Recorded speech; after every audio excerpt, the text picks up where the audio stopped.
और देखिए, यात्रियों की सुरक्षा के मद्देनजर पटना जंक्शन पर असेंबली एरिया का निर्माण कराया गया है। इस असेंबली एरिया का उद्देश्य मात्र इतना है कि किसी भी विपरीत परिस्थिति या भगदड़ की स्थिति में लोगों को सुरक्षित जगह पर पहुंचाया जा सके। आपको बता दें कि स्टेशन पर आने वाले यात्रियों के लिए ये असेंबली एरिया तैयार किया गया है, जिसका एकमात्र उद्देश्य किसी भी विपरीत परिस्थिति, भगदड़, आपदा में यात्रियों को ऐसे सुरक्षित एरिया पे रखा जा सकता है। बता दें कि पटना जंक्शन पर असेंबली एरिया बनाने का ये कॉन्सेप्ट पूर्व मध्य रेलवे का अपनी तरह का एक पहला प्रयोग है।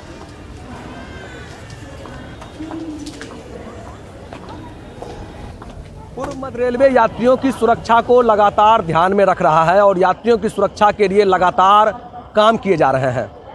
पूर्व मध्य रेलवे के पटना जंक्शन पे असेंबली एरिया बनाया गया है और इस एरिया में आपात स्थिति के समय 500 से 1000 लोगों के लिए विशेष व्यवस्था की गई है। उन्हें यहाँ रखा जा सकता है इस असेंबली एरिया में, और असेंबली एरिया में उन्हें सुरक्षित निकालने की व्यवस्था की गई है। पटना जंक्शन पे किसी भी आपात स्थिति में, चाहे वो भूकंप की स्थिति हो, चाहे आग लगने की स्थिति हो, या और भी कोई किसी तरह की घटना हो, इन तमाम घटनाओं से निपटने के लिए असेंबली एरिया बनाया गया है और इस असेंबली एरिया में ही उन यात्रियों को रखा जाएगा, यहीं से सुरक्षित उन्हें निकाला जाएगा।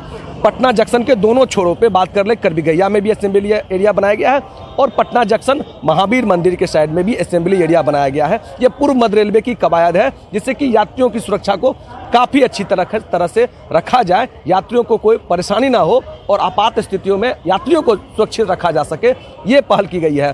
पूर्व मध्य रेलवे के जनसंपर्क अधिकारी का भी कहना है कि ये पहल पूर्व मध्य रेलवे के पटना जंक्शन पे तत्काल की गई है और अगर इस तरह की सुविधा अगर सफल होती है, ये अगर पटना जंक्शन पे सफल होता है, तो आगे भी पूर्व मध्य रेलवे के कई और जो बड़े स्टेशन हैं जहां पर कि काफ़ी भीड़ भाड़ होती है, वहां भी इस तरह की कवायद को शुरू की जाएगी, जिससे कि जो लक्ष्य है पूर्व मध्य रेलवे की यात्रियों की सुरक्षा का जो उद्देश्य है, वो उद्देश्य पूरा हो सकेगा और सफल जो यात्री पटना जंक्शन पहुंचते या अन्य जगह पहुंचते हैं, उनको किसी तरह की परेशानी ना हो और आपात स्थिति में भी पूर्व मध्य रेलवे उनकी सुरक्षा कर सके और उनकी सुरक्षा को सुदृढ़ कर सके, ये प्रयास किए जा रहे हैं।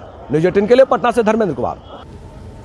पटना जंक्शन के बाहर हम लोगों ने एक एरिया को ईयरमार्क किया है, जिसमें कि अगर कोई आपातकालीन स्थिति उत्पन्न होती है पटना जंक्शन में, तो वैसी परिस्थिति में जितने भी हमारे पटना जंक्शन में यात्री उपस्थित रहेंगे, उनको वहां पर एक सुरक्षित एकत्रित किया जा सकता है। इसी के लिए इसको बनाया गया है।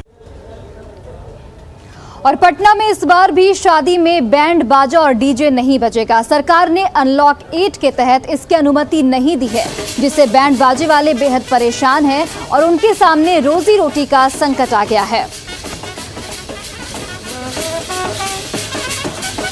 बैंड बाजे वालों का साफ तौर पर कहना है कि इस कारोबार से हजारों लोग जुड़े हैं, लेकिन लगातार प्रतिबंध से उन्हें बड़ा नुकसान हो रहा है। कोरोना काल में भले ही महीनों पहले शादी ब्याह पर ग्रहण खत्म हो गया हो, लेकिन अब भी डीजे और बैंड बाजे वालों पर ग्रहण लगा हुआ है।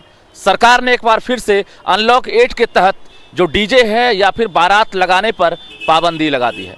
ऐसे में जो डीजे वाले हैं या बैंड बाजे वाले हैं, उन पर क्या गुजर रहा है, हम उन्हीं से जानते हैं। इस वक्त हम करबिगहिया में मौजूद हैं, राजधानी पटना में, और ये करबिगहिया एक तरह से बैंड बाजों वाले की मंडी है, जहां से लोग बुकिंग कराते हैं। लेकिन इस बार अगर कहेंगे तो बुकिंग भी बंद हो गया है, क्योंकि सरकार ने आदेश जारी कर दिया है।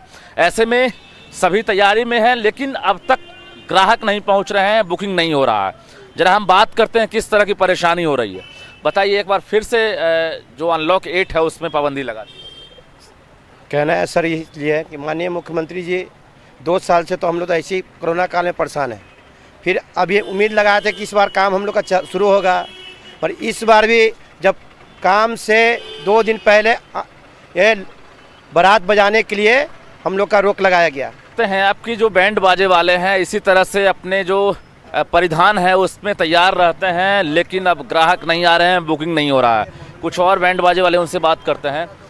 लगातार पाबंदी हो रही है। जी, हम लोग को कहना है कि हम लोग का दुकानदार है जो कर्ज लेके हम लोग को पैसा दे रहा है।